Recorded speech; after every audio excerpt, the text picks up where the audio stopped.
Oh, hello. Welcome back to What's in Doc Stack for New Comic Book Day, October 9th, 2024. This is what we got this week. We have Absolute Batman issue 1, written by Scott Snyder with art by Nick Dragotta.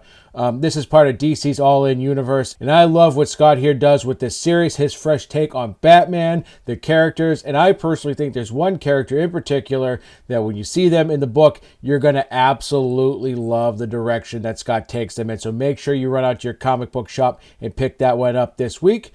Sticking with DC, we have Batman and Robin issue 14. This, of course, is now written by Philip Kennedy Johnson, one of my favorite writers. He puts his awesome, edgy, sort of gritty stamp on these two characters, but still manages to keep the tone of this series that Joshua Williams had created and keeps it going with a fresh new story. So it's absolutely fantastic. And if you're new to the series, that's a great jumping on point as well. From Image Comics, we have Public Domain issue 9. This is written and drawn by a friend of the show, Chip Zdarsky. And I've loved this series right from the beginning. I love Chip's inside baseball approach to writing this story. There's an ending in this issue that will absolutely knock your socks off. And a couple characters come to some really stark revelations. So make sure you pick this one up. It's a goodie. Next, from Mad Cave Studios, we have the finale to a book I will be discussing later on this month as part of spooky season with TLDR, and that is Sanction issue 5.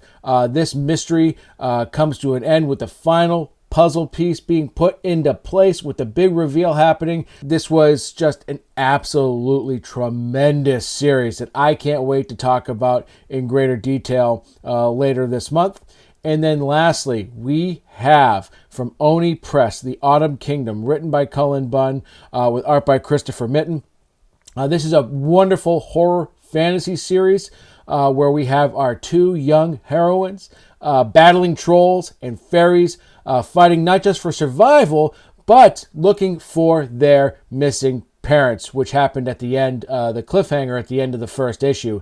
And they run into a cabin in the woods there, and shit gets pretty dicey. And our two badass heroines, they know what to do, and they know how to get out of a sticky situation. And so I can't wait to see where this series goes. I absolutely love it. I think you will too. So with that said, make sure you follow TLDR wherever you listen to your podcasts and wherever you watch your podcasts. And until next week, baby, keep reading. Woo!